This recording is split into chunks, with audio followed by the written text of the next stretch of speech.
We'll see. Good evening, everybody, and welcome to my back garden. Well, let's see how we fare tonight. I'm broadcasting live from the garden in Warren Road in Rugby. Sorry, Sydney Road in Rugby. That's where I used to live, Warren Road. But never mind. And it's been a very, very warm day, so which is why we're testing an outside broadcast today. I'm just hoping I'm not going to upset all the neighbours by talking for the next hour and a half, but we will see. That might be the case. We'll have to see. Right, Martin Davis has just logged in. So good evening to you, Martin. Hope all is well with you and Tina. We are now using our extension lead. Martin made me up two lots of 6 metre leads, I think, something like that. And so I am now some 15 metres, or nearly 15 metres away from my router, which is ideal. If you get some strange bird noise in the background, don't worry. We've got a resident blackbird up in the tree there, and there's another, there's a little robin that's just singing his heart out over in the corner there. So if you hear bird noise, it's not me making strange noises, it's the birds in the background. Good evening, Mike Yates. You did very well last night. I thought I was going to get beaten by you last night, but in the end I snuck a lucky last round in, but never mind. My knowledge of rugby was pretty good, but that was all that really saved me from my bacon last night. I don't think many people did very well on that rugby round. But I remember all those days going down the New Bold Tunnel on my bike and things like that. I can't be quiet, otherwise nobody's going to hear me. If I speak quietly, will people still hear me or not? You'll have to let me know. Right, Mike says there's 3 of them in Zoom. All 3 of us on Zoom last night. Excellent. We complimented each other. It was just me and the wife last night doing the quiz, but it was good. I thought it was pretty good. Except for the music round. I do not like pictures of 1970s, 80s and 90s bands. And that really knackered me up, but never mind. Evening, Carol. How are you? How's all the family? Are they all keeping well? And I hope everybody's okay. Is Roy joining you tonight, or is he watching the football? Or is he watching the football with one eye whilst he's doing the quiz? Or as he said, sod the football, which is do the quiz? I don't know.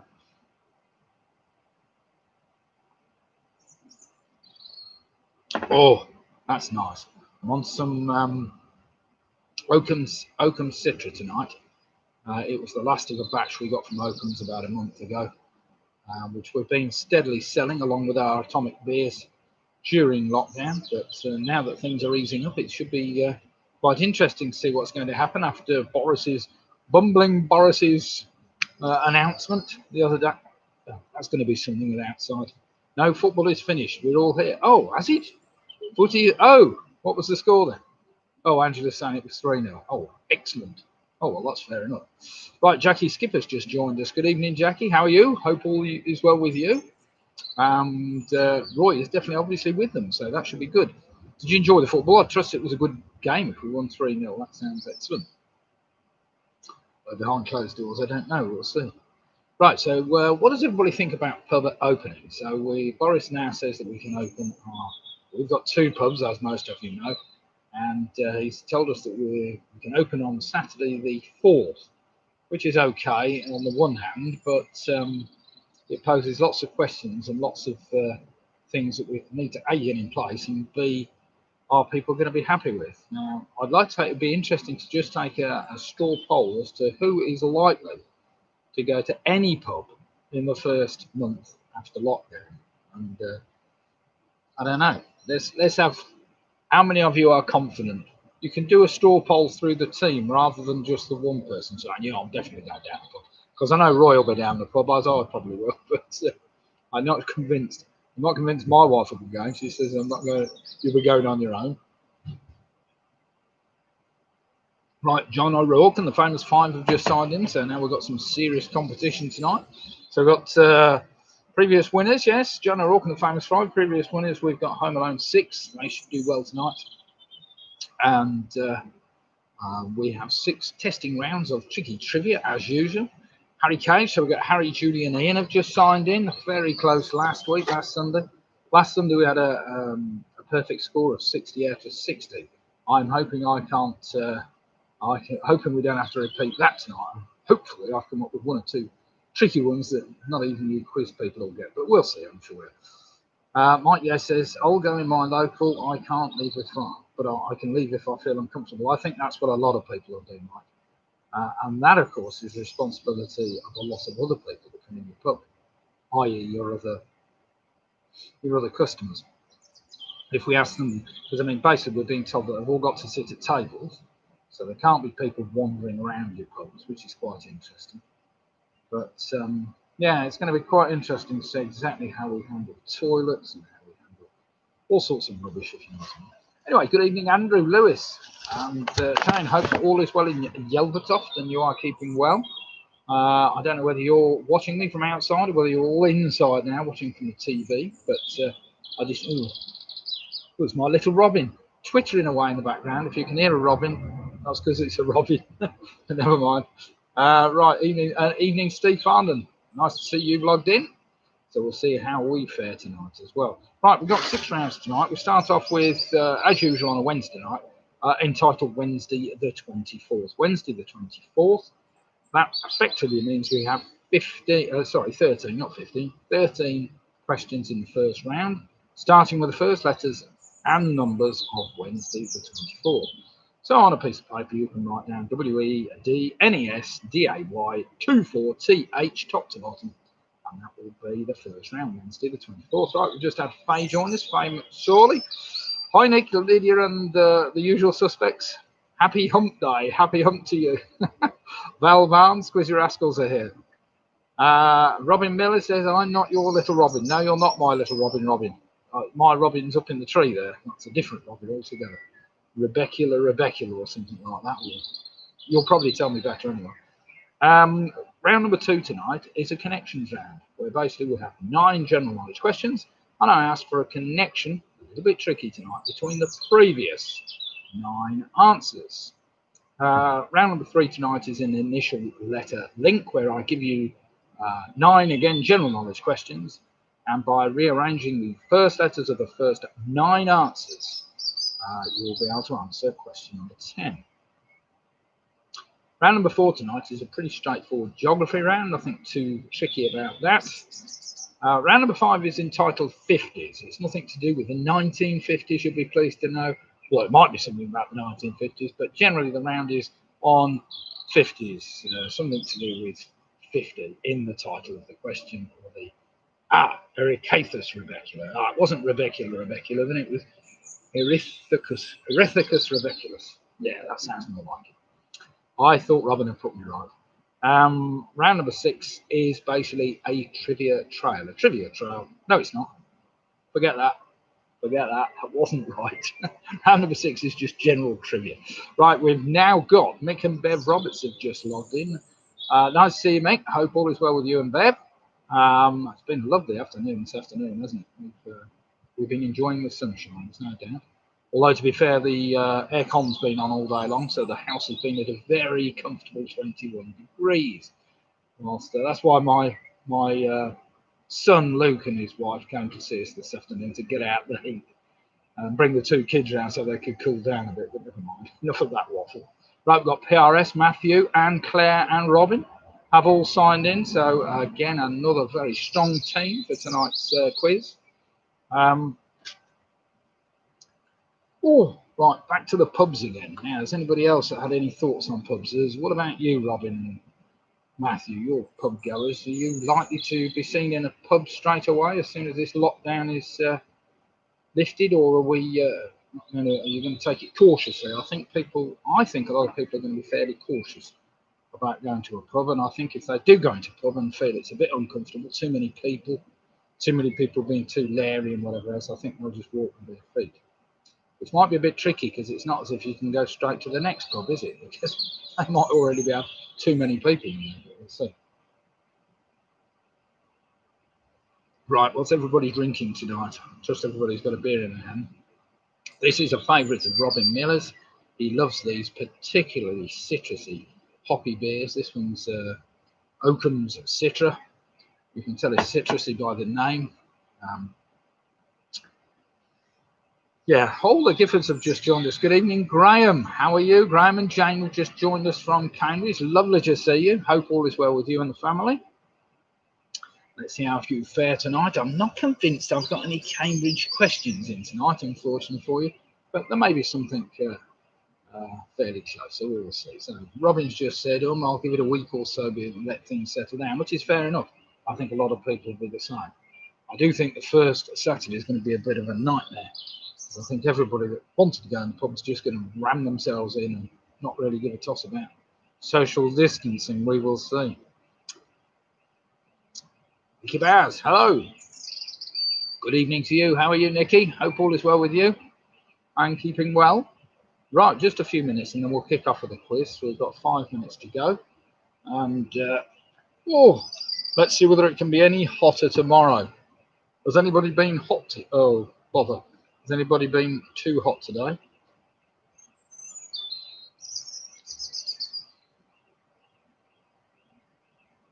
Commentator the my video JLE. So I'll leave that a little bit up to start, but we'll see. What's that, Treasure? Oh, cool, yeah. Somebody's alarm going off now. That's great, that is, isn't it?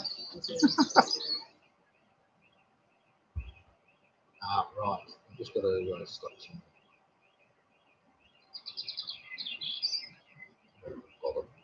What do I do? Right, I've just had to hide somebody that was being annoying already. So let's get on with it. Right, sorry about that. Right, there's 50 odd of us now logged on. 50 teams is pretty good on a Wednesday night. I do think as lockdown begins to ease up and whatever, it will be dairy customers production will need to be severely policed by management. You're right. You are quite right, Robert. That's one of the problems we have, isn't it? Not just leery people. Oh, it is leery people. It's people that have had 3 or 4 pints, isn't it? They're going to be far less bothered about getting close to people, touching things, and generally being a pain in the what's it. Which means your small country pub should be a better place to go, I think. But we'll see. Nicky Bowers, not actually on the nick, but Google wouldn't accept my real name. Not a lot of people know that. Oh.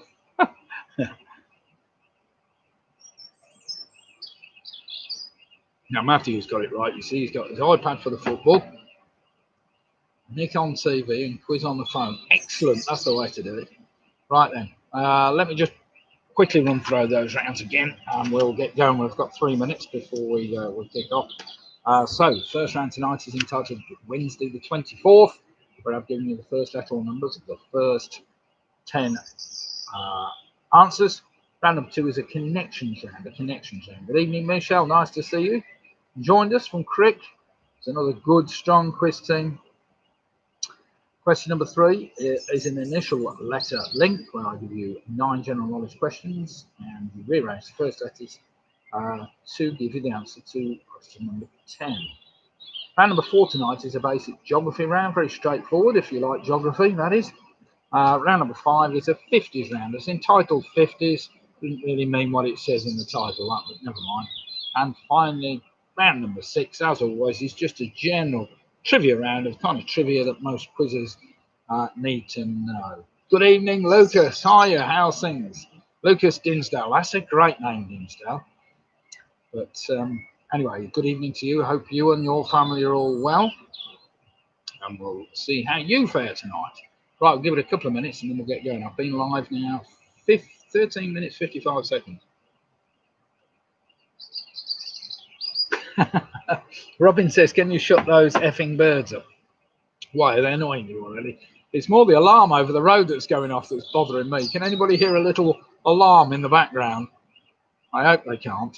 But never mind. The microphone on my computer, thankfully, is pointing towards me. So hopefully it's just...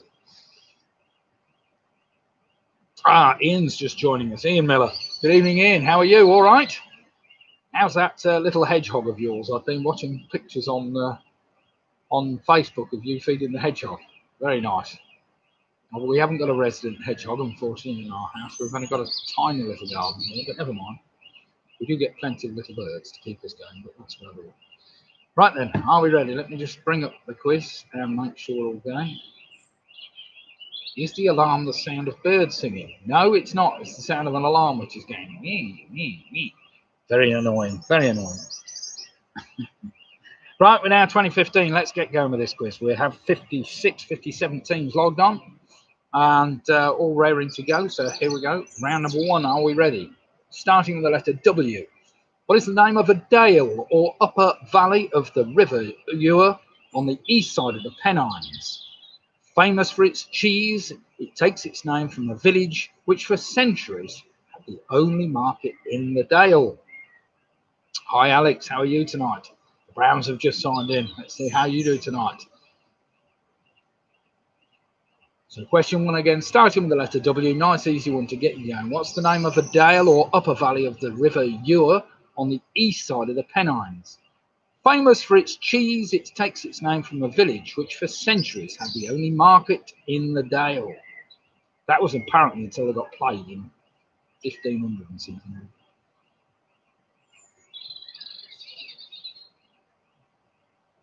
All that blooming alarm's annoying me now. Right, question number two, starting with the letter E. The characters Elliot and his dog Harvey appear in which 1982 Steven Spielberg film? So the characters Elliot and his dog Harvey appear in which 1982 Steven Spielberg film? That's a nice easy one to keep going.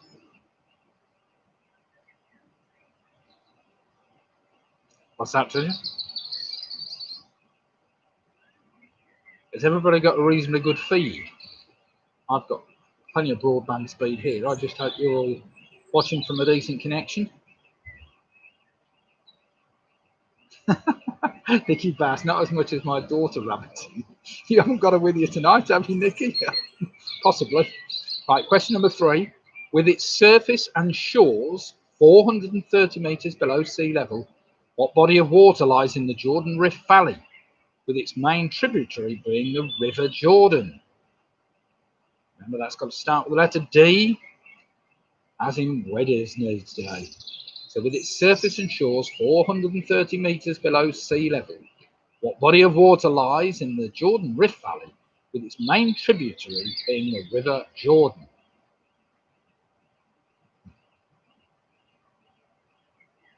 Excellent.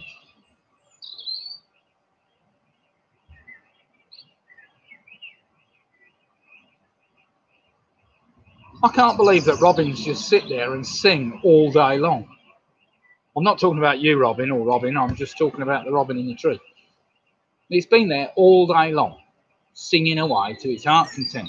It hasn't been going off getting food or drinking water. It's just been sat there singing. Yeah. Question number four. Listen carefully. In the year 2000, which former Russian Tsar was canonized by the Russian Orthodox Church as a passion bearer? That's what he says anyway.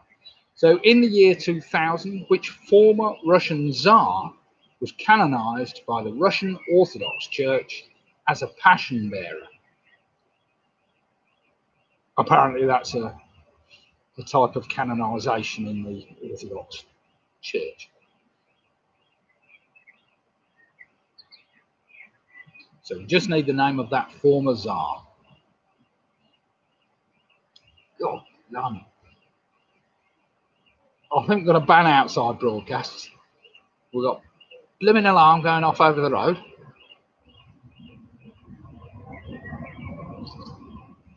I've got an ant running up my leg. I've got flies flying past.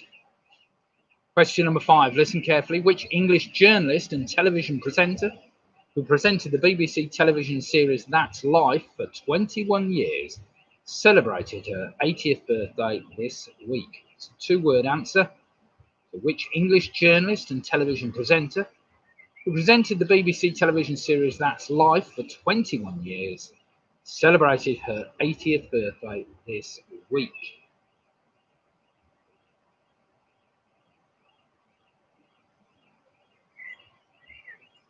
Yeah, hopefully the alarm will stop after a few minutes. It's been going about 7 or 8 minutes now.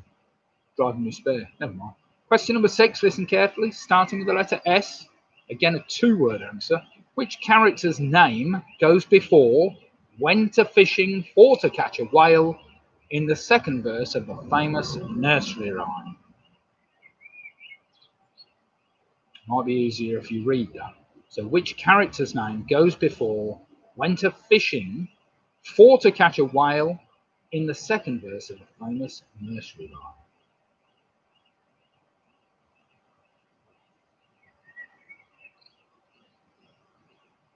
It's a two-word answer starting with the letter S.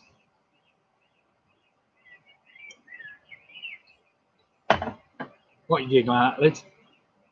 Not a lot. Yeah, all right. We'll go and shoot it in a minute. Question number 7. Bought by William Grant and Sons in 2014, what is a golden coloured 40% ABV liqueur made from Scotch whisky, honey, herbs and spices? When it says bought by, I expect they bought the company, not the thing. So bought by William Grant and Sons in 2014, what is a golden coloured 40% ABV liqueur made from Scotch whisky, honey, herbs and spices? I'm just going to start with the letter D.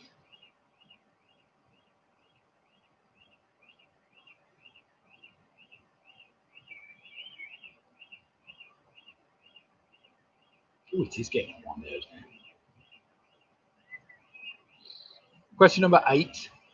Founded and operated since 1923, making one of the oldest active airlines in the world, what is the flag carrier and largest airline of the Russian Federation?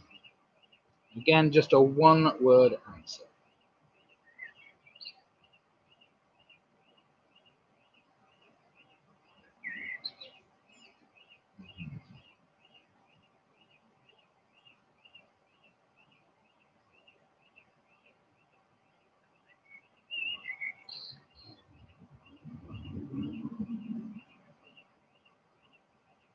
Question number 9. What colour was the famous tracksuit even, worn by Uma Thurman in the 2004 American martial arts film Kill Bill? What colour was the famous tracksuit worn by Uma Thurman in the 2004 American martial arts film Kill Bill?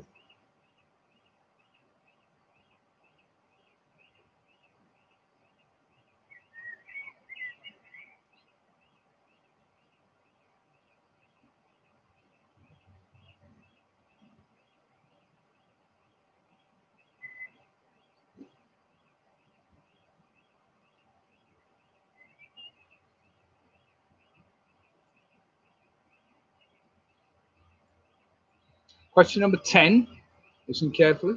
Recently broadcast on the BBC, in what year of the 21st century did the Skripal Novichok poisonings take place?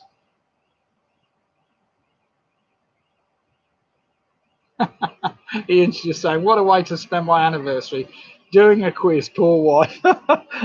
My wife's had to put up with things like that, Ian. Oh dear. Take her out for a romantic meal on holiday somewhere, find they're doing a quiz and we've got to join in, you know. Oh dear. Question 11's got to start with the number 4. In the world of bingo number nicknames, Winnie the Pooh would represent which 2-digit number? Not too tricky, that one. It stopped! Hallelujah! I must have a beer. It has stopped. The alarm. The police must have arrived. So in the world of bingo number nicknames, Winnie the Pooh would represent which 2-digit number?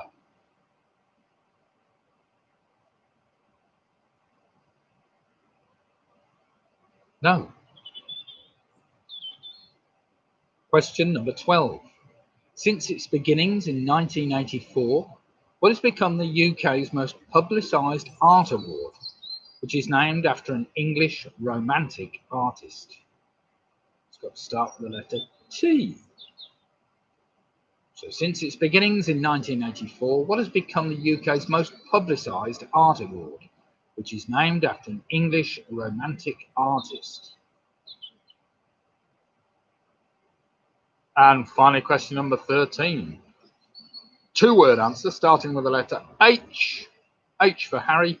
Mr. Bung the Brewer appeared in the first edition of which popular card game, which was published and then shown at the Great Exhibition of 1851?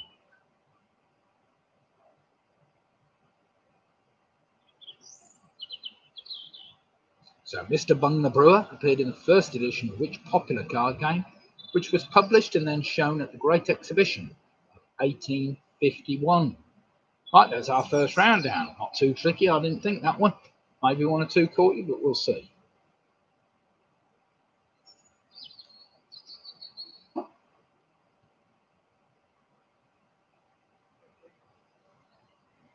Actually, I'll have a top up of that one.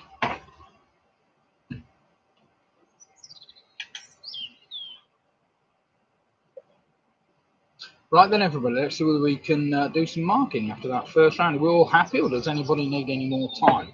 Any teams came late that need a little bit more time, just let me know. Other than that, we'll get straight on with the answers.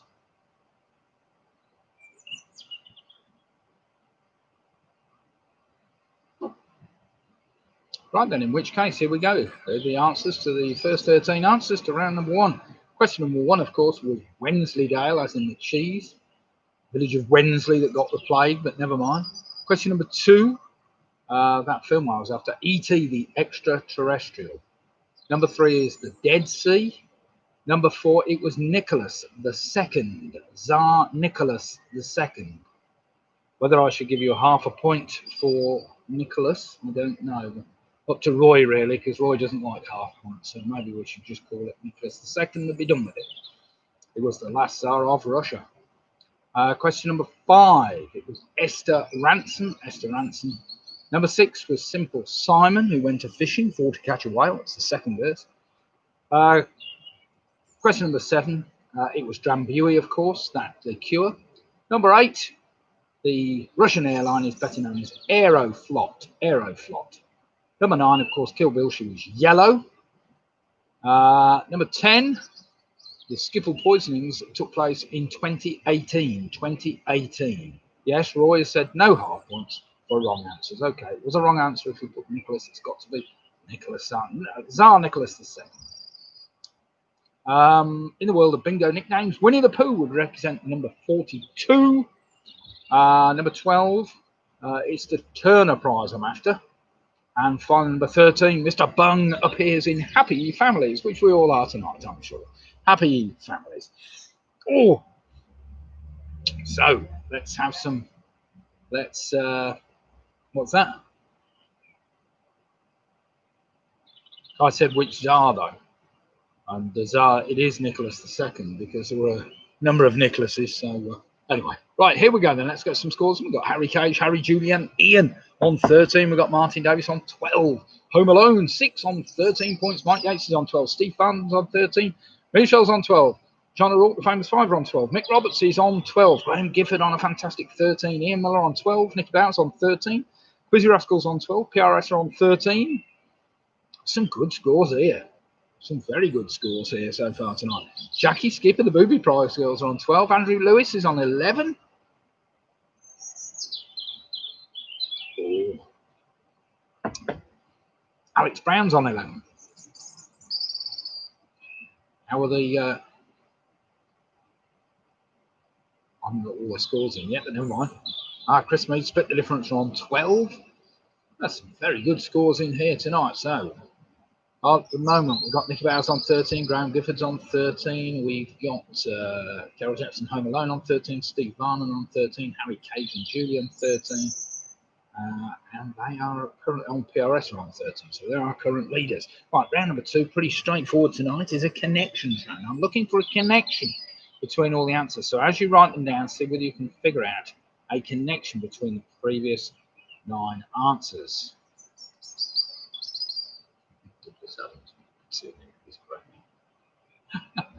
Oh dear. Oh, Helen and Steve Valentine with another 13. Well done, Helen and Steve. Right, some great scores there. So connections. Here we go then. Are we ready? Question number 1, nice straightforward. What word can be an old British coin, a British paint manufacturer, and an alternative name for a dental cap. Oh, we've got Dave and Kate in the garden as well. Hi, Dave and Kate, on 12 points. Well played, you two. So what word can be an old British coin, a British paint manufacturer, and an alternative name for a dental cap? Pretty straightforward, that one. But what connects that to answer number 2? Here we go. What boy's name also means any one of the 10 levels of proficiency at the grade of black belt in martial arts, such as judo and karate? So what boy's name also means any one of the 10 levels of proficiency at the grade of black belt in martial arts, such as judo and karate?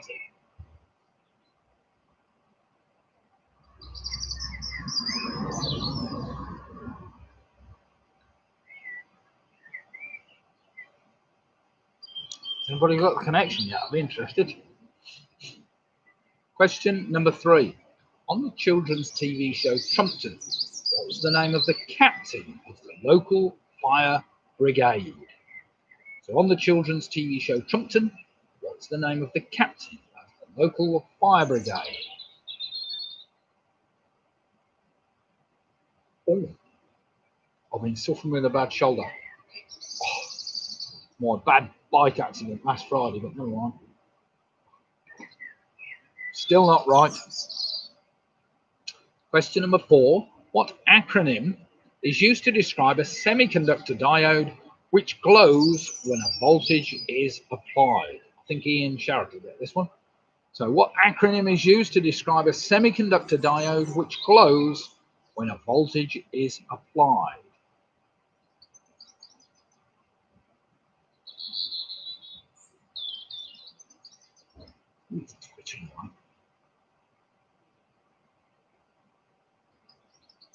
Right, are you keeping up? Question number 5, we move to music. Which singer recorded the song Kiss from a Rose, which won Best Male Pop Vocal Performance, Record of the Year and Song of the Year at the Grammy Awards in 1996? So which singer recorded the songs Kiss from a Rose, which won Best Male Pop Vocal Performance, Record of the Year and Song of the Year at the Grammy Awards in 1996? That seemed a lot of awards for one song, but never mind.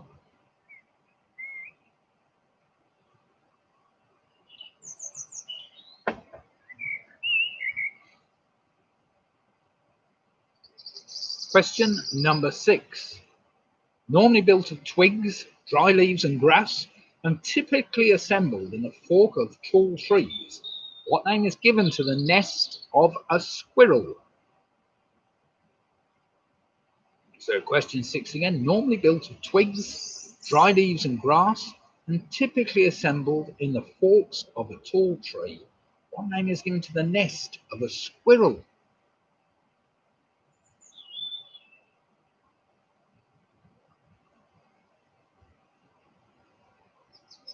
Oh, just to help you with this, these are all one-word answers, by the way. There's no two-word answers in any of these.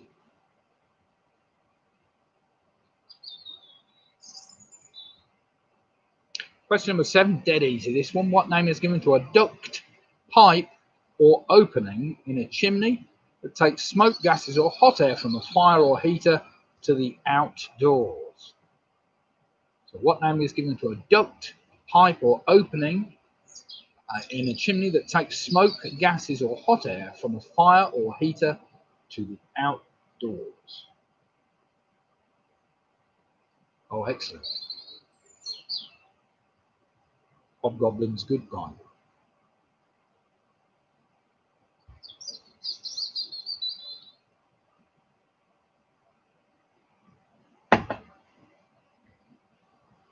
Getting flies coming. Question number 8, listen carefully. For all you scientists, what word would you spell if you wrote down in order the chemical symbols for lithium, nitrogen, and potassium? So what word would you spell if you wrote down it in order the chemical symbols for lithium, nitrogen, and potassium. You might ask what order? Well, that order. That's hard. Oh.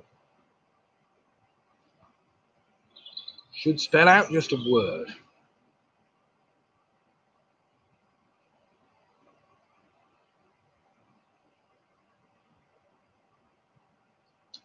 I quite like connections, and it makes teams think. It's a bit more than just answering just the question. Trying to work out the connections.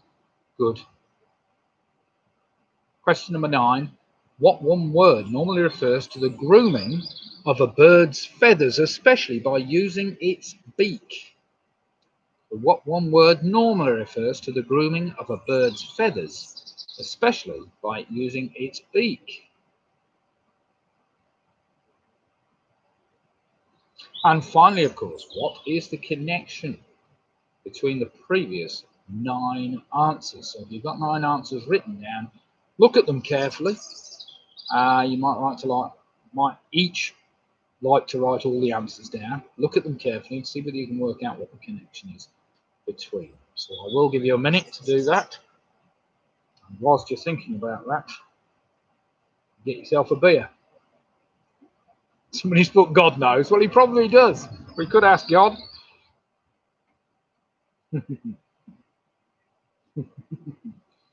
Well, if one of the teams is saying God knows, it's got to be a good enough connection, hasn't it? Wait a minute, where's my timer gone? I've lost my timer now. I will give you a couple of minutes, actually, because that might just take some reset.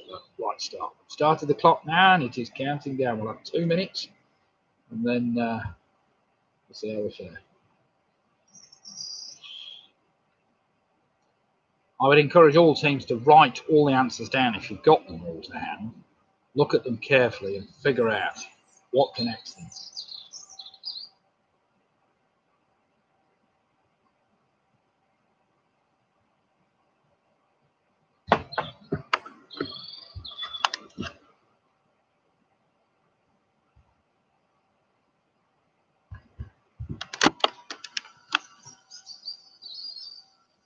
I just don't have power here. I'm just going to check, make sure I haven't powered up. Oh.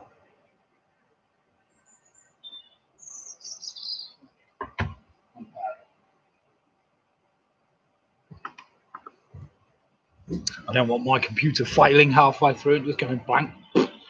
Might appreciate it, but not. That wouldn't be very clever. Right, just a minute left. We'll go through the answers.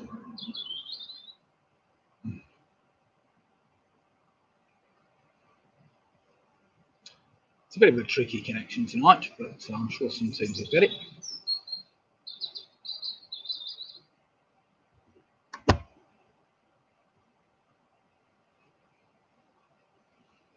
Of course, you've got the answers, haven't you? Oh, I thought you even got it a minute ago. Ah.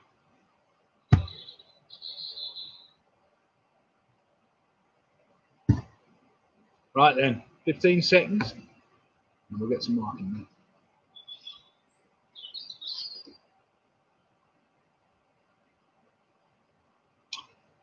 Okay then, everybody, let's just go through these answers then. Are we ready?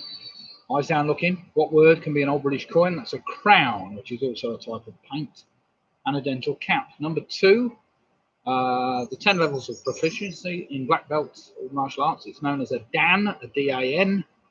Number 3, I was after Captain Flack. Captain Flack. Number 4, the acronym I wanted is LED, as in light emitting diode. LED. Number 5 was a song called Seal. Sorry, the singer I was after was called Seal. Number 6, I was after a dray, of course, that's Squirrel's Nest. Number 7 was a flue that takes combust gases up the chimney. Number 8, I was after the word link, L-I-N-K. Number 9, of course, is to preen. And the connection, basically, they're all colours, basically. If you take the first letter and change it, you can come up with a colour. So brown, tan, black, red, teal, grey, blue, pink, and green.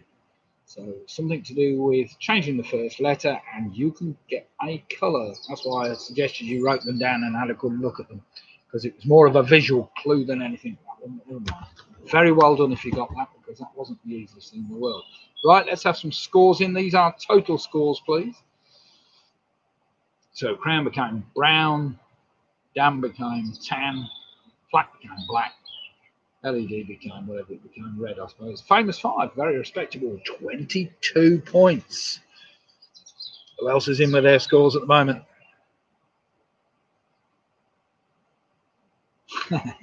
Very clever. Graham Gifford, 20. Nicky Bowers with a 20. Well done, you two. Matthew Good, PRS with 23. Haven't dropped a point, I got the connection. Martin Davis with 20. Very good. Anyone else can't get the video? Oh, Andrew Lewis on a 19. Mike Yates on 18. We've got split difference with 22. We've got Val Barnes 21 on the Quizzy Rascals. Jackie Skip, Booby Pride Girls are on 20. Nick Roberts on 19. Home Alone, 21 points. Louis Farnham's also on 21 points. Lucas Dinsdale on 20 points. So some great scores in there. We've got Ian Miller on 21. We've got Helen and Steve Valentine on 20. David K. Farmer on 19. Harry, Julie and Ian are also on 22 points. So there's some great scores. Michelle with a 21 points. So I guess there are a few of you didn't get the connection tonight. It was a bit more of a visual connection than maybe just working directly from the answers. Right then, round number 3 tonight. It looks like we have PRS just nudged it into the lead. Everybody's on. We've got a number on 22. Michelle, have you lost you? Said we have lost you. Oh, have they? I will make sure that's not. I haven't disconnected anything. Let me just check my internet connection.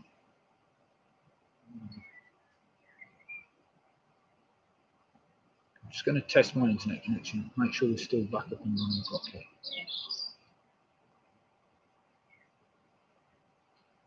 Hang on. Everybody else still got me, or we all dropped out? Might have to reconnect again. I'm sorry about this. No, I've got 70 megabytes. Fine. Okay. Maybe it just came loose, the connection. I don't know. Never mind. Right. I think that may be a quick problem, as we lost you too. It might be my computer here. It did seem a little bit loose, the connection, so maybe it was everybody. Lost me for just a second. Right, we're all back here. I'm still here. Finn. Nice to see you, Finn. Hope all is well with you. We got some scores in, and I think, yes, we lost you for a moment. It may just be the connection here on the side of my computer wasn't quite connecting correctly. Never mind, we're back up and running now. Right. As I say, PRS at the moment are on 23 points. We have a number of teams on 22 points and a number on 20 and 19. So let's hope we can. We lost you from there. They're back on as well. Hillary, nice to see you, Hillary. How's things with you? All right. Good then. Here we go then. This is round number 3, which I mentioned earlier is an initial letter link. Again, 9 letters, 9 answers basically, where you can rearrange the letters of the first 9 answers and rearrange to spell something for the answer to number 10. And we get there. So just answer these 9 general knowledge questions to start with, and we'll go from there. The William Shakespeare play, A Midsummer Night's Dream, is set in and around which European capital city?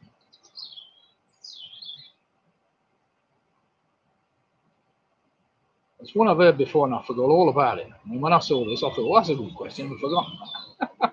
So question 1 again. The William Shakespeare play, A Midsummer Night's Dream, is set in and around which European capital city?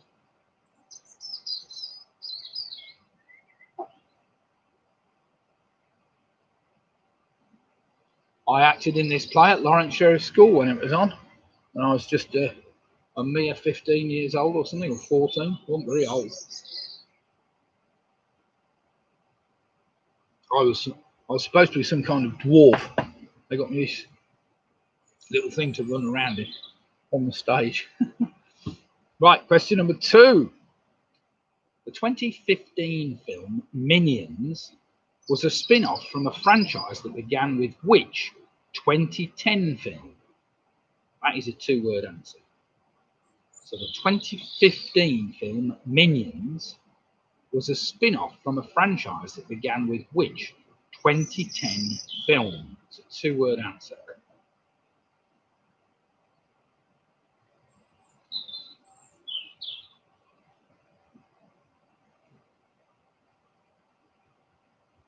My little Robin's still singing away up in that tree there.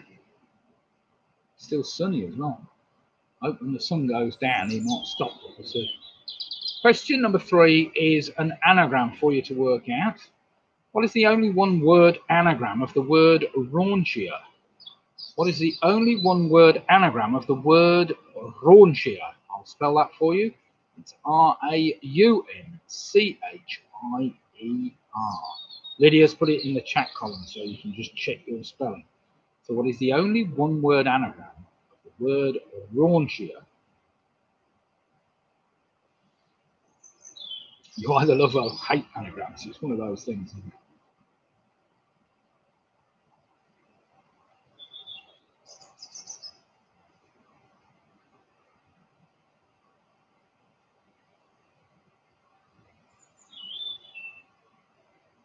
I'll give you a little bit of time to think of it.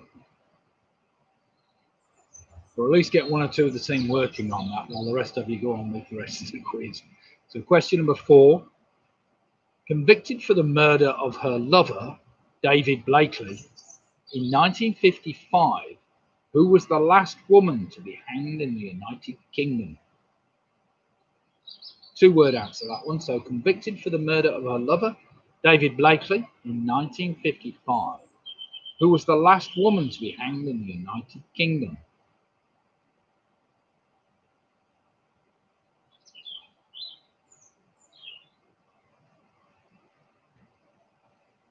Bit harsh by today's standards, but what the hell.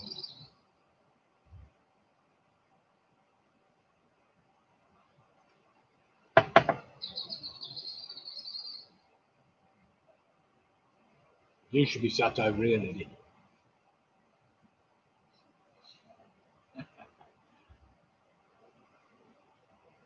Question number 5.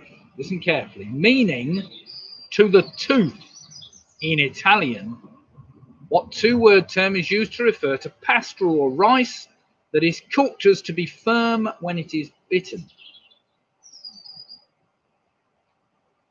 So with the meaning to the tooth in Italian, what two-word term is used to refer to pasta or rice that is cooked as to be firm when it is bitten?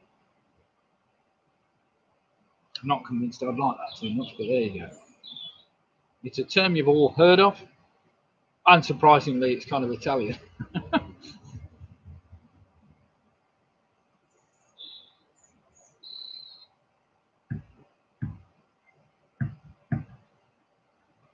Question number 6 is a little bit more straightforward.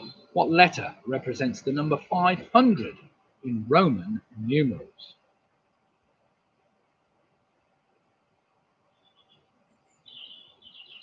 So question 6 again, what letter represents the number 500 in Roman numerals?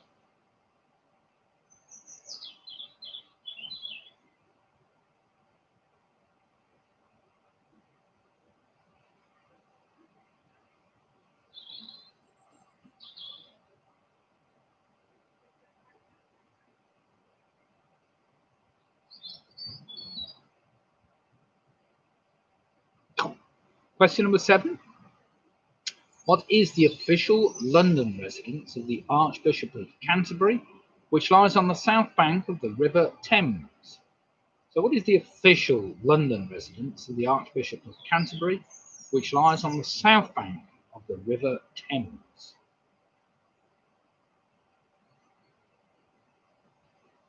I can't remember his other official residence, but it's down in Winchester, I think.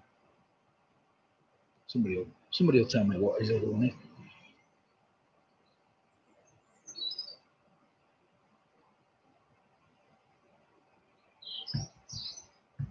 Question number 8, pretty straightforward.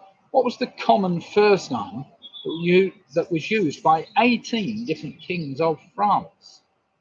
So what was the common first name that was used by 18 different kings of France? It wasn't Roy, if that helps, Roy. Nor was it Matthew.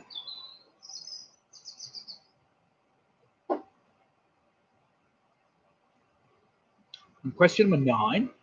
What alternative name for a killer whale is also the name of the boat that the main character set out on to hunt the shark in the film Jaws? So what alternative name for a killer whale is also the name of the boat that the main character set out on to hunt the shark in the film Jaws?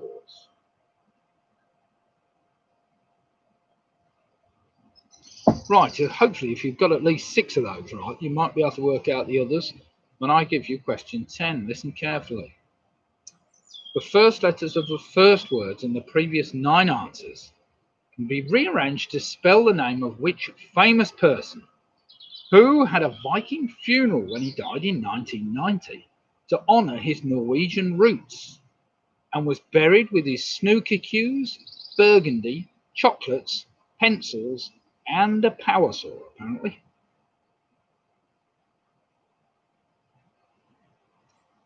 And it's a 2-word answer I'm after, a 2-word answer. So the first letters of the first words in the previous 9 answers can be rearranged to spell the name of which famous person who had a Viking funeral when he died in 1990 to honour his Norwegian roots and was buried with his snooker cues, his burgundy, chocolates, pencils, and a power saw. God knows what he wanted the power saw for. Never mind. Might be useful if you go back to your Viking roots, I suppose. You never know. You need the first letters of the answers, yes. No, it's the first letters of the first words.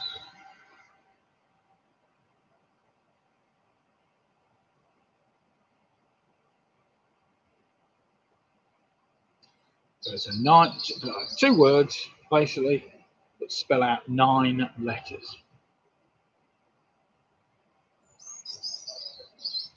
What's that? My don't say.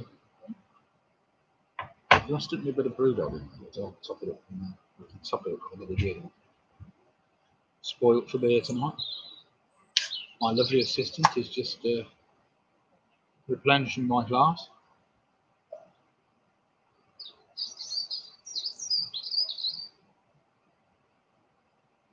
Erithicus Rebeculus. Still singing away up in the trees there. Right, do we need much more time? Just put down in the column if you need a little bit more time. These are never the easiest ones, but you've got to work something out. Work like 3 answers.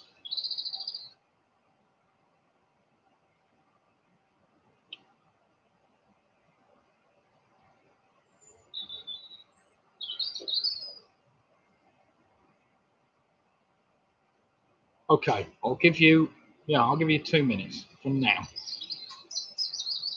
Clock is on time.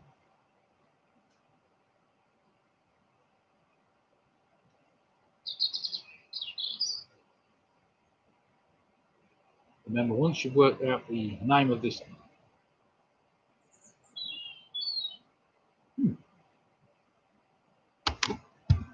strangely happening on the screen.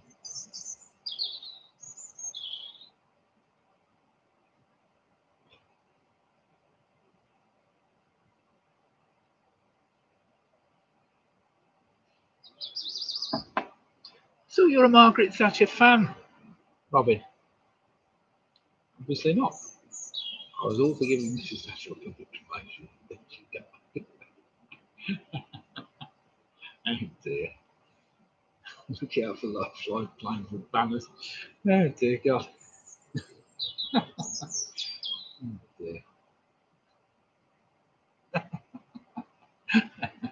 I was only taking a minute. Oh dear. It's funny how Margaret Thatcher conjured up the worst and the best of people, that's for sure. Dear God. Nearly as bad as the Brexit debate. That nearly brought the best and the worst out of everybody, but never mind.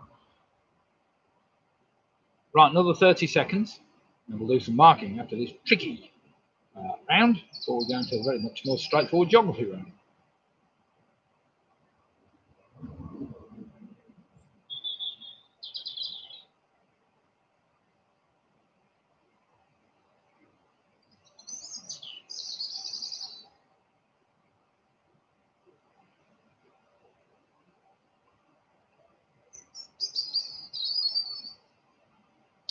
Right then, everybody, that is your 2 minutes up. So here are the answers to the previous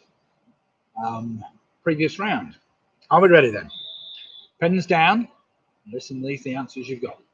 The Shakespeare play Midsummer Night's Dream is set in and around Athens. Number 2, the film I was after was called Despicable Me. Number 3, raunchier. The only one-word anagram of raunchier is hurricane. Number 4, it was Ruth Ellis. It was the last person to be hanged in the United Kingdom, the last woman to be hanged. Number 5, meaning to the tooth, that's al dente. Well done if you got that. Number 6, the letter D represents 500 in numerals. Number 7, it's a Lambeth Palace, official London residence. Number 8, of course, there have been 18 Louis, kings of France. Number 9, the alternative name for a killer whale is an orca, which was also the name of the boat they set sail to kill the shark in Jaws. And finally, if you rearrange the first letters of the first words in the previous time, 9 answers, they come up with some guy called Roald Dahl. So well done if you got that. Apparently he had Viking roots, Roald Dahl, but never mind. Well done if you got that, because that wasn't particularly easy. Right then, let's have some scores in, see how you've all done.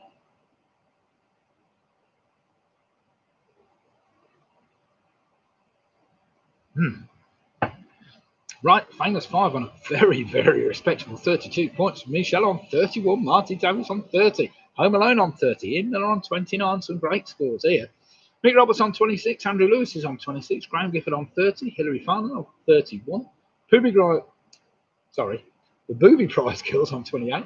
We've got Quizzy Rascals on 31. We've got Finn on 30. We've got PRS, Matthew Blood on the gang on 33 points, still to drop a point. Nicky Bowers on 28. We've got Harry Cage on 31, split the difference on 32. We've got Mike Yates tonight on 24 points. So some good scores in there. That was a tricky round. In fact, those last 2 rounds, both a bit tricky. But ones I hope and sure most of you could work out. So very well done to everybody, because there's very few that have dropped many points there. We've got Helen and Steve Valentine on 26 points, another good score. All right, anybody else to get their scores in, or are we ready to go with round 4, which is the geography round?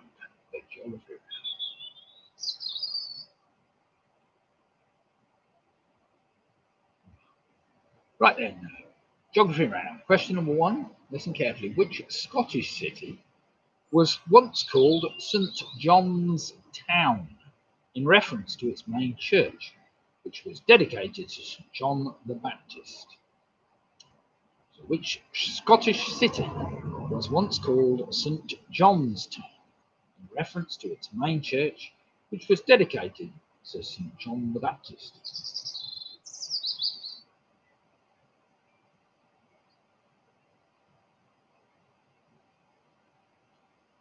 Not sure how many Scottish cities there are, but I've got the feeling there's only 6 or maybe 7. I think they've got 1 more or 2 more than Wales, but I'm not sure. So you've got a choice of 1 of those. Question number 2. The main international airport serving New York City is named after which famous person? Question 2. Don't argue, is the most popular one. The main international airport serving New York City is named after which famous person? I should have altered that question a little bit.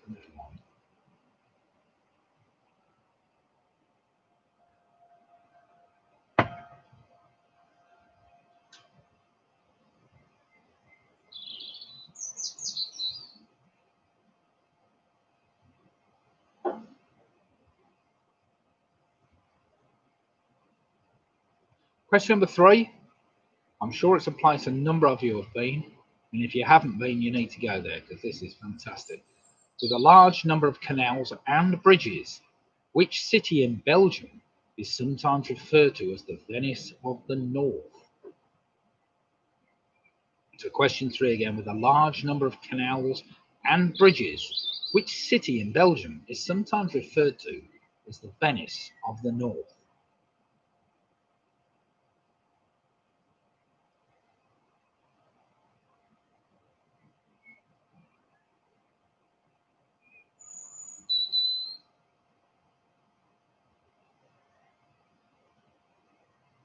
Oh, he's preening himself. My little Robin's preening himself now. Been sat there all day doing nothing except singing. Where he's going to go to. Question number 4. Also, the third largest city in the country. What is the largest city in British Columbia, the westernmost province of Canada? So question 4 again. Also, the third largest city in the country. What is the largest city in British Columbia, the westernmost province of Canada? Not too hard if you all know your Western, if you all know your Canadian geography.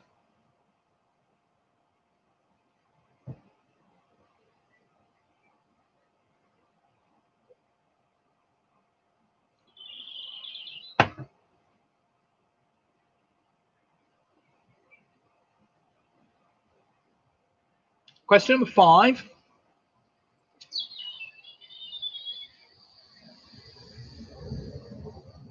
So right, we'll just let the delivery van go past.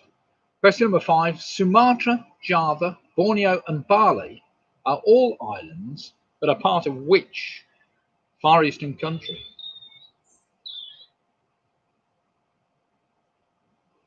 Yeah, I sneaked to win last night, Ian. I didn't deserve it, really. I did crap in every round except the rugby round. Did all right on rugby, though, which nobody else seemed to do very well on. So question 5 again. Sumatra, Java, Borneo and Bali are all islands that are part of which country?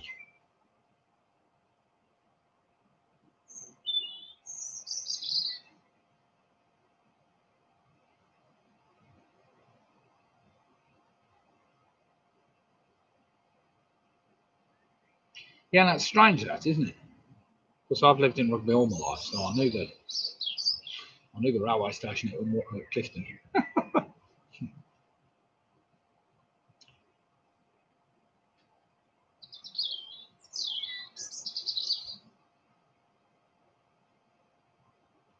Question number 6, listen carefully. Which famous building was commissioned in 1631 by Shah Jahan to honour the memory and house the tomb of his favourite wife, who had died earlier that year when giving birth to their 14th child? Yeah, it doesn't help if you're not a local yokel, of course, with local knowledge. I bet you don't. Have you ever been through the new Bold Canal Tunnel? It's hidden, really. It's behind the Barley Moat. If you've ever... Now, I haven't lived in rugby all my life yet, Robin Miller. That's true. I did spend 4 years in London. I spent 7 years at sea. And, of course, I haven't finished living my life yet, which is quite true. But I think 40-odd years in rugby is enough to know where most things are. Question number 7. In 1991, I'm sure I had this only the other day, this was perhaps in last night's quiz. The European Union adopted what 3-digit phone number as the standard number you can call from anywhere in the EU to get straight through to the emergency services?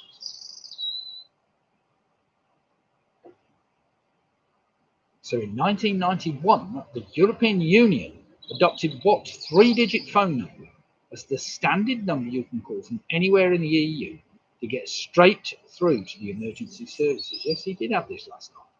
I wonder why I got it right. But something put, you haven't lived in rugby all your life yet. No, you're right, man.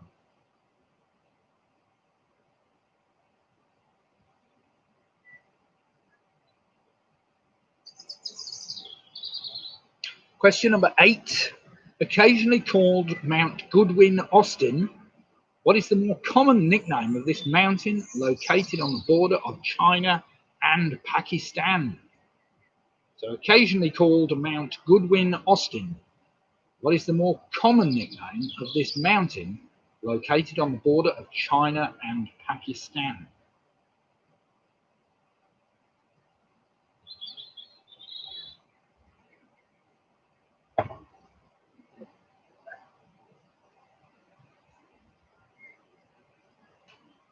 Question number 9 is dead easy, I think. What colour features on the flag of Italy, but not on the flag of the United Kingdom? What colour features on the flag of Italy, but not on the flag of the United Kingdom?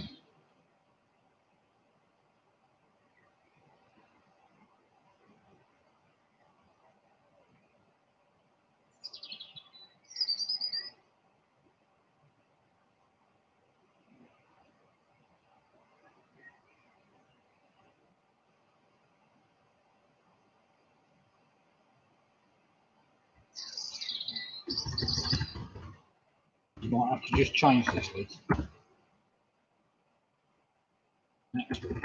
Just listen to what I say.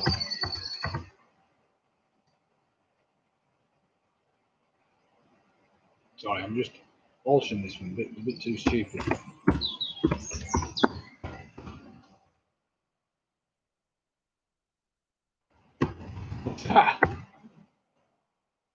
Can't believe what? It was the after, yeah, all right. Question number 10 then, here we go.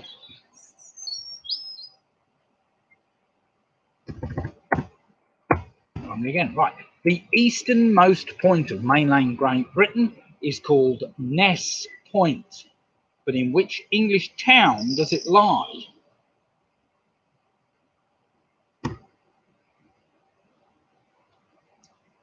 So the easternmost point of mainland Great Britain is called Ness Point, but in which English town does it lie?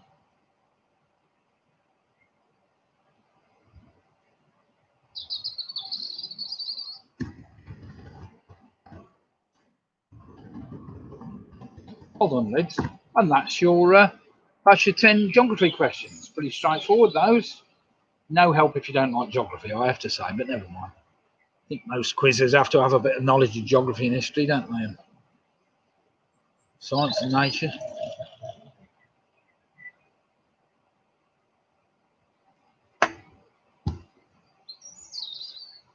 Right, I don't think we need too much time to think about those, really, do we? There was nothing we've got to work out. And it's one of those you probably either know them or not.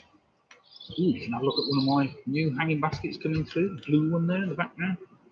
Little nest there, which we haven't had any little bird in there today. This week, unfortunately. Right then, here we go. Let's go back to beginning of the geography round. The Scottish city I was after. Of course, St Johnstone Football Club came from there. And that is the city of Perth. So well done if you work that one out. St Johnstone, as in St John's Town. Number 2, the international airport serving New York City, a major international airport, is in fact JFK, or John F. Kennedy Airport. Number 3 is the city of Bruges I was after, known as the Venice of the North. Number 4 is Vancouver, of course, in Colombia. Number 5, Sumatra, Java, Borneo, and Bali are all in Indonesia. Number 6, I was after the Taj Mahal, of course. Number 7, that number in anywhere in the European Union, including the UK, is 112 to get through to the emergency services. Occasionally called up Mount Goodwin Austin, it's K2 I was after for the name of that mountain, or nickname of the mountain. Number 9, the colour green was missing, of course, features on the flag of Italy, but not on the UK. And finally, number 10, the easternmost point of mainland Great Britain, called Ness Point, is in Lowestoft. Lowestoft. Well done if you work that one out. Right then, let's have some scores in after that round, see how we fared. We've got 2 to go. Next round tonight is entitled 50s, something to do with the number 50. Nothing to do with 1950s, you'll be pleased to know. Well, some of you might be pleased to know, but we'll see. Right, we've got the Quizzy Rascals in with a very respectable 41 points.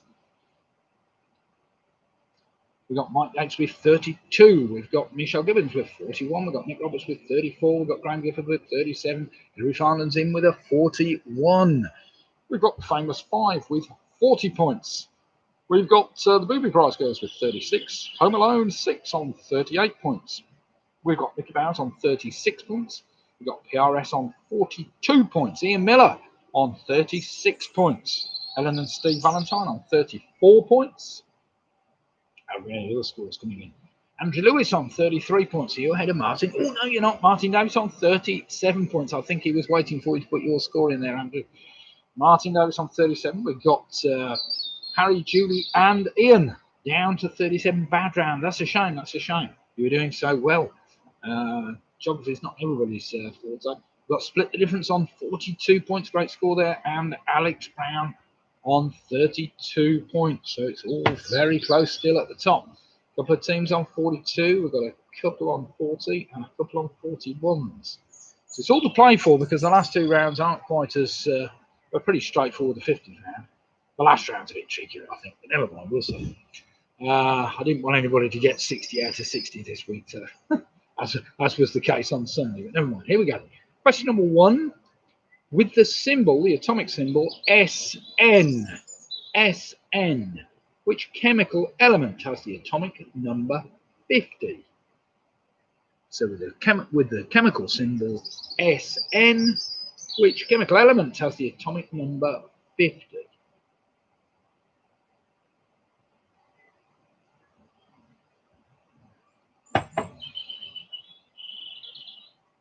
Wasn't it a lovely evening? Still must be 25, 26 degrees out here.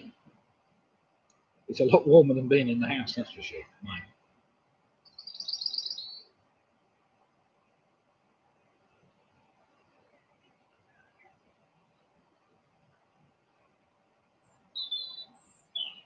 Question number 2, listen carefully. Clues in there somewhere. On December the 24th, my birthday, 2013, Queen Elizabeth II signed a pardon for whose earlier conviction of gross indecency. And in 2019, it was revealed he would feature on the next design of the Bank of England £50 note.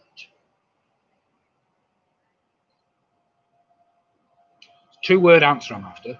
So on December the 24th, 2013, even, Queen Elizabeth II signed a pardon for whose earlier conviction for gross indecency. And in 2019, it was revealed he would feature on the next design of the Bank of England's £50 note. Very sad story, that one, but never mind.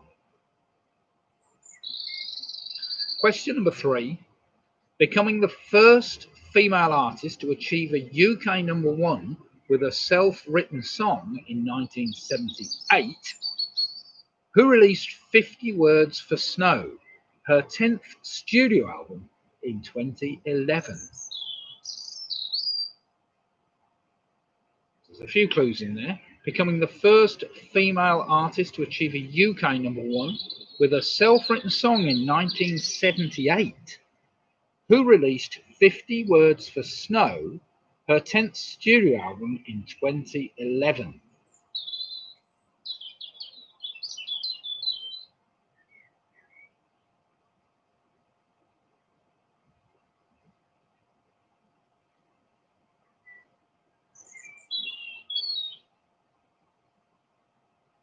Question number 4 is quite recent. I just want you to get the year. In what year did the UK government trigger Article 50 to begin the country's withdrawal from the European Union? So in what year did the UK government trigger Article 50 to begin the country's withdrawal from the European Union? I always find year questions are a right pain in the arse. You always get them wrong by a year, don't you? Or 10 or 100 sometimes.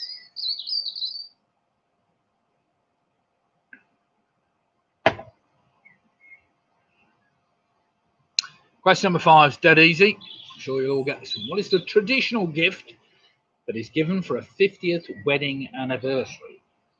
So what is the traditional gift that is given for a 50th wedding anniversary? Though I can't actually remember anybody giving that gift at the 50th wedding anniversary. I'm sure somebody missed it.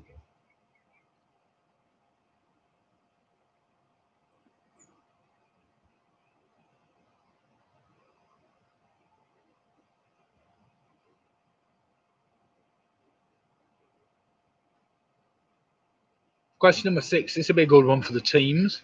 Listen carefully, this is a bit tricky. For which of the following is the national speed limit 50 miles an hour on roads in England and Wales? I'll give you the choice. Is it a bus on a single carriageway, a heavy goods vehicle on a dual carriageway, or a car towing a caravan on a motorway?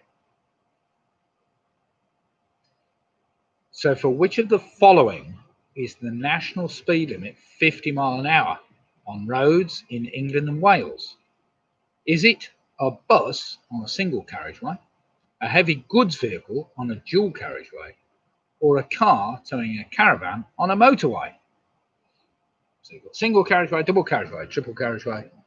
You've got bus, heavy goods vehicle, or caravan.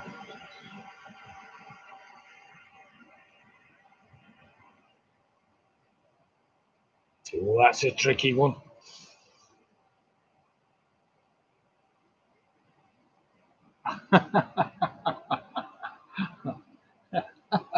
Yes, my 3-year-old granddaughter, Martha, she's got this fascination at the moment for road signs. So I think my son has bought a set of road signs, so she can teach her all these Lego road signs and things like this. Of course, when she sits in the back seat of my car, on my sat nav, it comes up with the speed limit all the time. When you're going along the road, she shouts out what the speed limit is. it's like having a second sat nav in the back of the car, really. But never mind. Question number 7. Listen carefully. With more than 1.4 million permanent residents, what in August 1959 became the 50th state of the USA? Sure, you'll all get that one. So with more than 1.4 million permanent residents, what in August 1959 became the 50th state of the USA?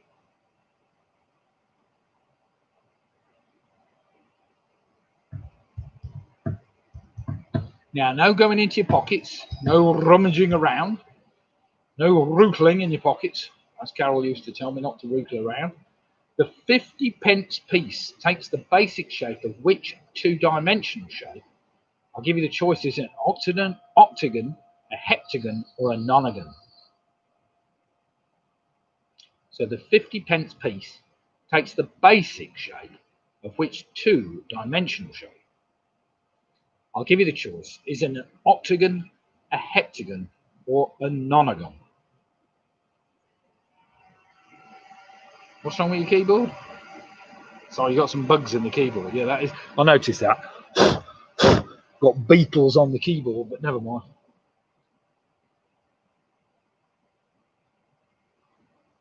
What's that? Question number 9. One for all you ladies. I'm sure my wife will know this one, or she might do. What was the title of the second book in the E.L. James 50 Shades trilogy? So question number 9. What was the title of the second book in the E.L. James 50 Shades trilogy?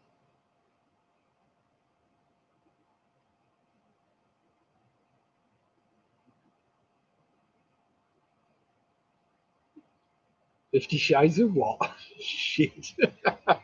Sorry, I shouldn't be swearing. And finally, number 10. Listen carefully. Slip out the back, Jack, is the first way to leave your lover in the chorus of the Paul Simon song 50 Ways to Leave Your Lover. What was the second?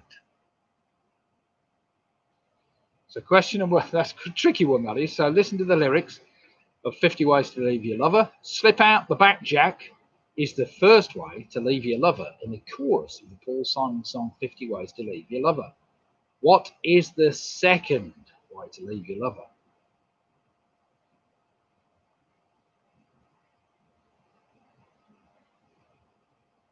Of course, it rhymes with the first one, but, well, nearly. It's the same syllable. No, it's not. Forget that.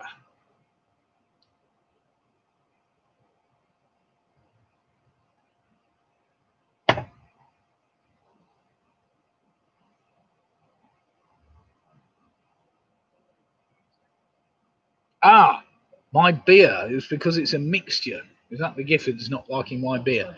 It's called, it's a beer called Hazy Jane, hence it's hazy. Full of yeast by the taste of it, to be quite honest. Unfiltered, unpasteurised, unhomogenised, something like that. Called Hazy Jane. It's very tasty. Some people don't like cloudy beer. I don't know why, but there you go. Right then. I don't think we probably need many repeats there, do we, or extra time?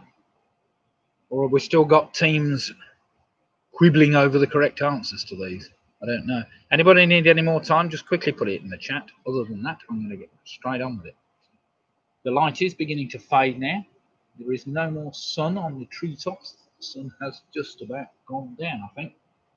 I expect my roof stopped making me any money. So we will see. But it's been a good day for the old solar panels today. They've been belting it out. Right. Nobody else needs any more time then by the looks, do they? Fingers in the front.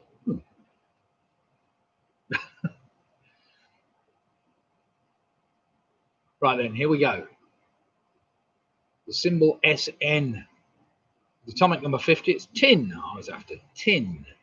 Number 2, soon to be on the £50 note, it's going to be Alan Turing. Alan Turing, the mathematician and physicist. Number 3 was Kate Bush. The first female artist to achieve a UK number 1 was Self-Written Song in 1978. She was promoted a bit by Peter Gabriel, I think, founder, something like that. Number 4, in what year did the government trigger Article 50? That was 2017. Well done if you got that. I would have gone the wrong way with that, but never mind. Question number 9, what is the traditional gift that's given for the 50th wedding anniversary? That's gold, of course. The speed limit, it was a bus on a single carriageway is 50 miles an hour. The others apparently are both 60 miles an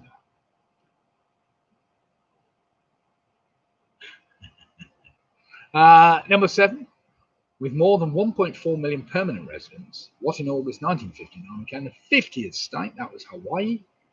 Number 8, the 50 pence piece is in fact a heptagon. A heptagon. Number 9, what's the title of the second book? It was 50 Shades Darker. 50 Shades Darker. And finally, slip out the back, Jack, was the first way to leave your lover. The second way was make a new plan, Stan.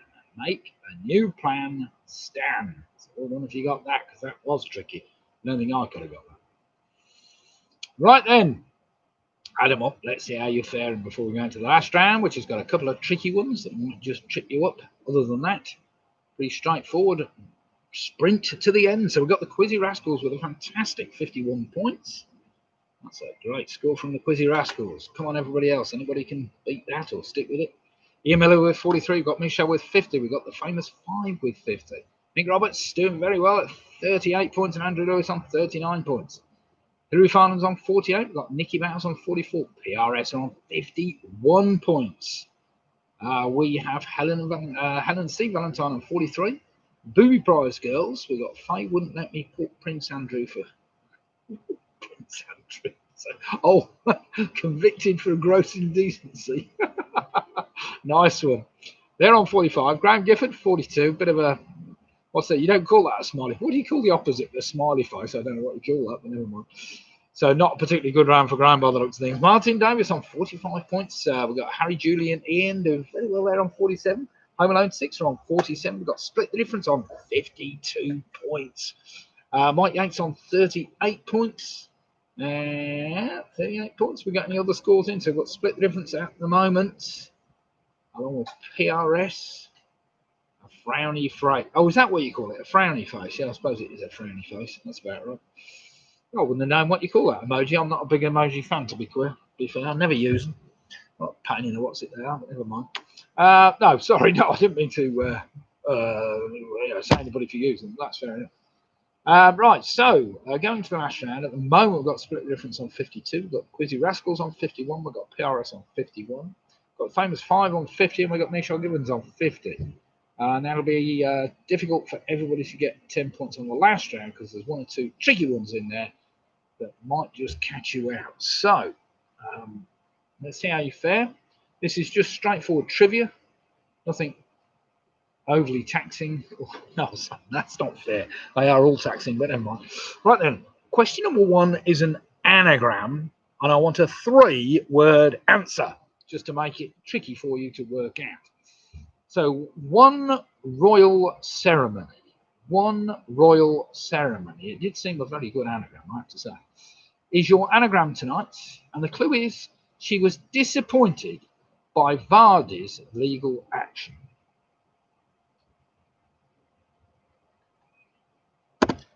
I should have put her first name. What was the first name of Mrs. Vardy? I can't remember. I'll put Mrs. Vardy. So one royal ceremony is your anagram tonight, and the clue is she was disappointed by Mrs. Vardy's legal action. It was in the news last night and the night before. It's a three-word answer I'm after, which makes it a bit trickier. But you can work it out. You've got the letters.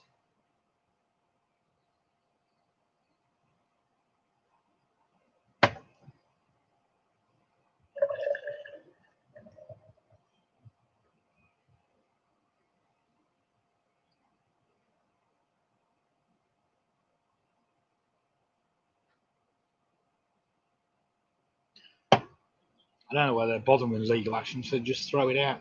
Give the money to charity. It'd be a lot easier, wouldn't it? They're both women with rather too much money, I'm sure. And as a legal battle won't really help anybody, but it might do.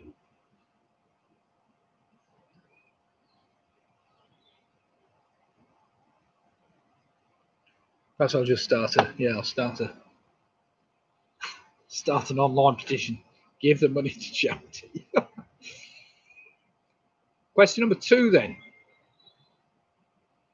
One for Ian Wilson, the statistician amongst us.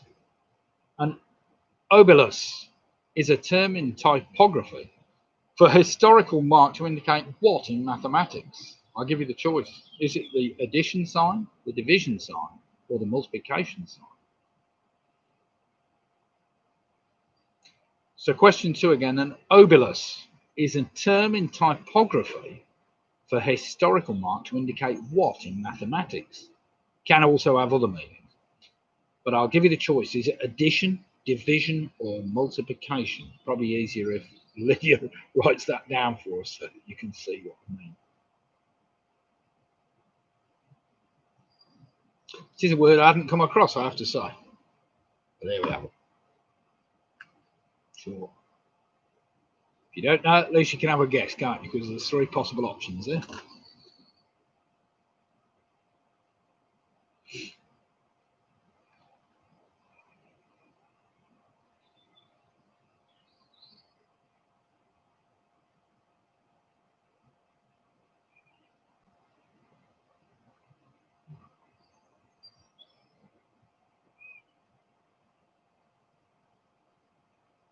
Question number 4. What season of the year ends when the Earth reaches the vernal equinox?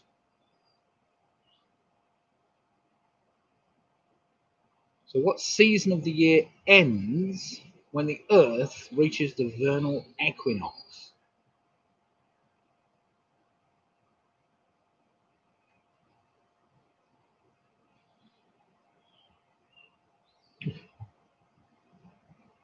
Not an easy way of actually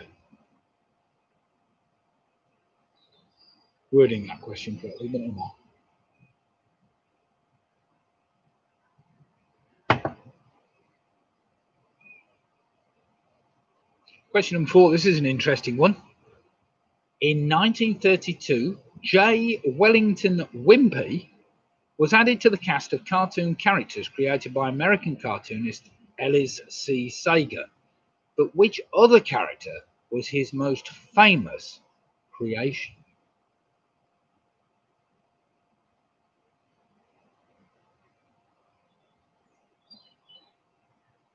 So listen, if you read the question, there's a bit of a clue in there, especially his name. So in 1932, J. Wellington Wimpy was added to the cast of cartoon characters created by the American cartoonist Ellis C. Sager. But which other character was his famous creation? Was his most famous creation? Sorry.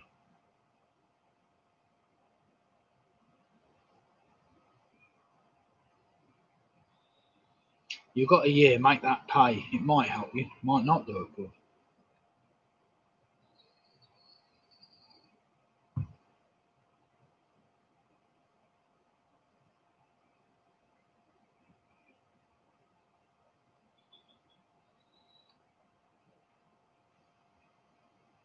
So I'm just going to add a word to that, at least make it a bit easier. Question number 5, listen carefully. With a deck consisting of 108 cards, which card game was originally developed in 1971 by Merle Robbins in Reading, a suburb of Cincinnati? It's a very short answer, that one. One word answer. So with a deck consisting of 108 cards, what card game was originally developed in 1971 by Merle Robbins in Reading, a suburb of Cincinnati? And it's a one word short answer.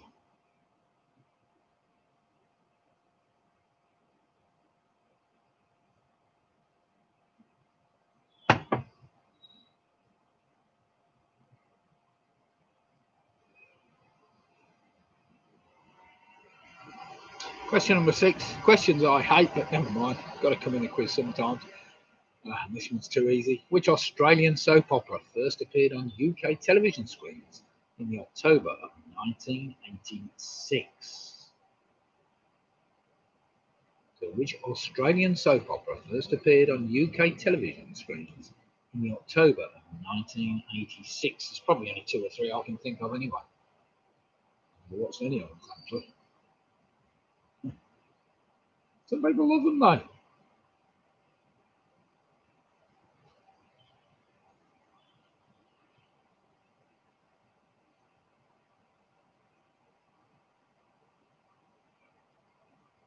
Question number 7 is an interesting one.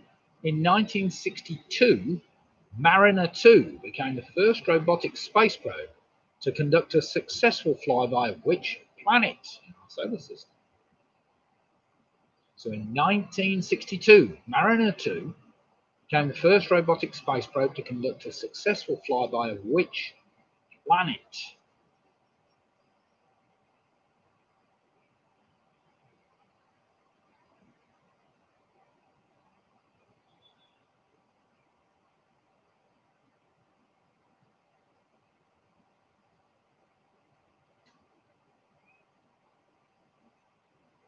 I think we're doing all right for light out here. I thought it was going to get really dark, but we're doing all right. Yeah, I do. It's the front light. It's all right, we've got studio lighting in my garden tonight. Yeah, the team are over there. I'm just keeping my eye on the cameraman, make sure he knows what he's doing. Question number 8. What is the name of a large linear earthwork that roughly follows the current border between England and Wales? So what is the name of a large linear earthwork that roughly follows the current border between England and Wales?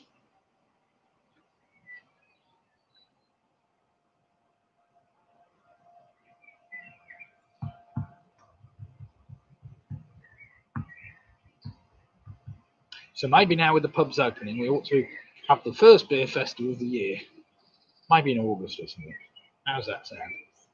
Or do you reckon that's going to be impossible to police?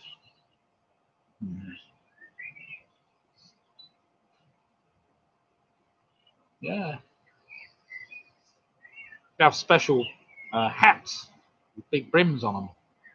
Half a metre. Yeah, metre diameter, so that if they're hitting the other person, they're too close. That's...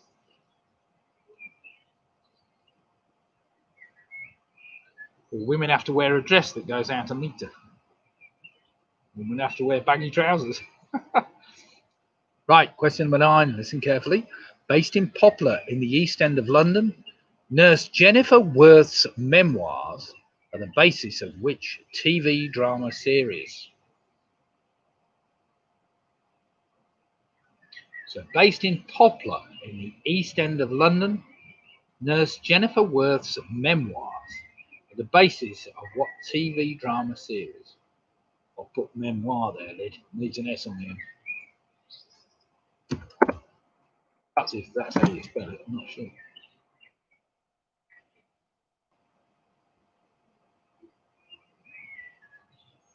And finally, for all you chocoholics, question number 10, the purple one, orange chocolate crunch and strawberry delight, all feature in what chocolate box selection?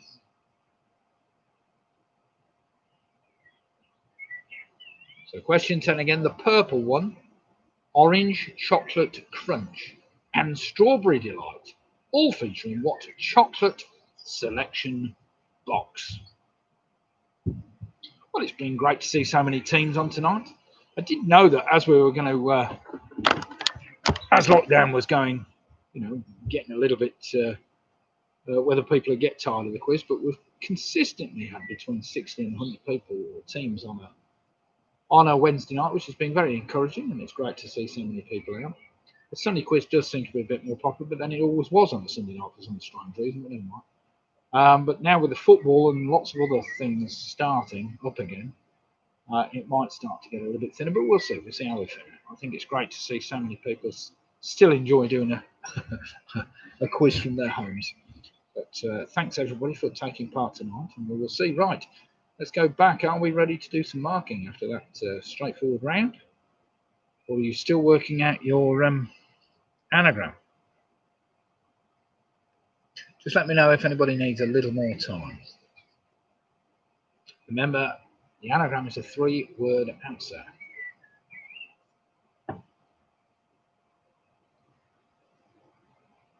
Yes, we hope to see you all in the pub soon, but we'll see. I'm not quite sure we can start doing the Sunday night quiz until we're really quite happy with people coming in the pub. To be fair, the Sunday night quiz, we generally only got people that did the quiz coming in, if that makes any sense. Never mind.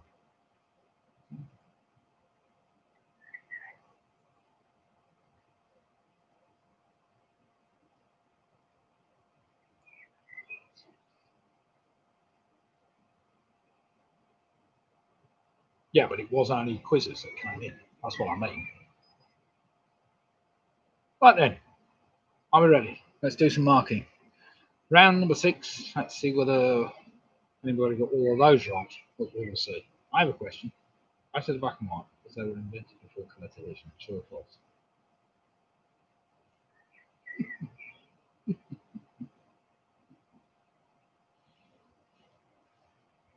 It's got to be false, but never mind. Perhaps it's true. Question number 1 then. One royal ceremony. Your anagram tonight. It was Colleen Mary Rooney.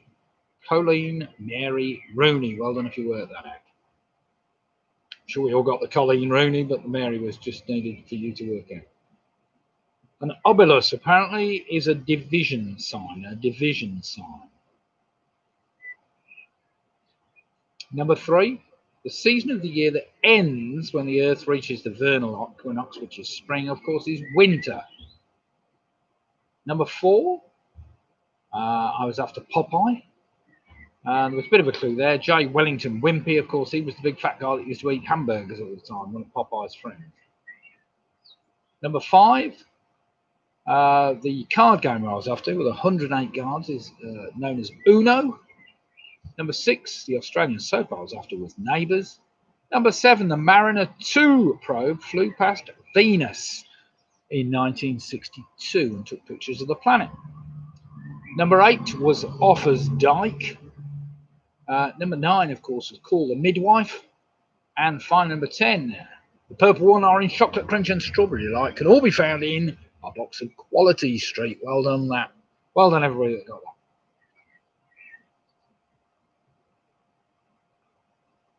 It wasn't Paul Lewis, but it's actually true. It was true. I can't read it, really. I have a question. Badges are black and white because they were invented before colour television. Right, let's get some scores and before I try and understand that one. Right, we have Nicky Bowers with 51. We've got Martin Davis on 53 points. Very good, Martin. Hilary Farndon on 56 points. That's a great score. We've got the Famous 5 on 58 points. Well done, the Famous 5. Well done, John and the gang. Matthew Rudd, PRS 60. That's a great score again. Well done, you lot. Michelle Gibbons with 59. Can't go far wrong with that. That's there or thereabouts. Mick Roberts with 44. We've got Harry Julian Ian with 56. Carol Jackson, Home Alone, 56 as well. Mike Yates on a 45. The Gibbards from Cambridge on 48 points. Well played them. So where my lazy brother is, you need to get him to come and join your team on a Wednesday night. I don't see unless they're playing badminton or something, but anyway. We've got Jackie Skip, Booby Prize Girls on 50. We've got Helen and Steve Valentine also on 50. Split the difference, 62 points. Andrew Lewis is on 46. Have we got any other scores coming in? It looks like tonight's winners might be. Well, there will be. Split the difference on 56 points, so well played them. That was not too easy. There were a few catch questions in tonight. But again, 62. What did I say? Did I say 56? I was reading somebody else's score. Andrew Lewis on 46.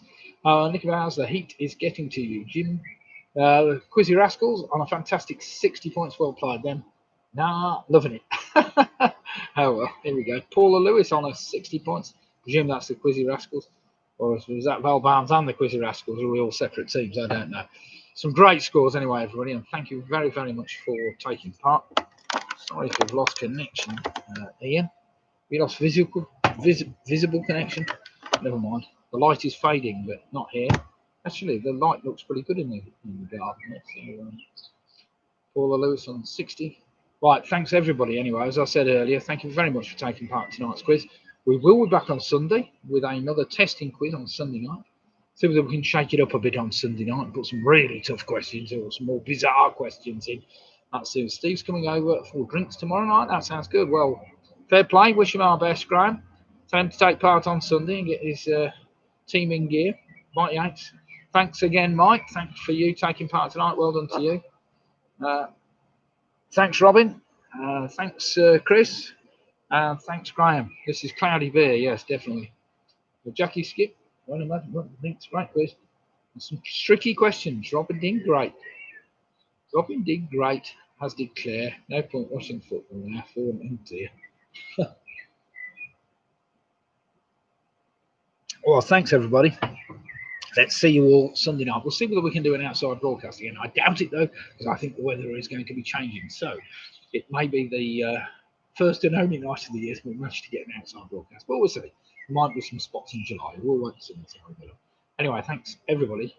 I think you're what? Camel's pregnant. See 5 minutes since last week. No, you're right. It doesn't seem 5 weeks less. We're now on to quiz 26. I don't know whether anybody's been taking notice of this. My quizzes are entitled Corona, and we're on Corona 26.doc. So I've written 26 quizzes in the matter. That must be 13 weeks of quizzes. So there we have it. 2 a week, some hard going, but never mind. Anyway, thanks, Andrew. We'll see you. Thanks, Martin and Tina. And we'll see you.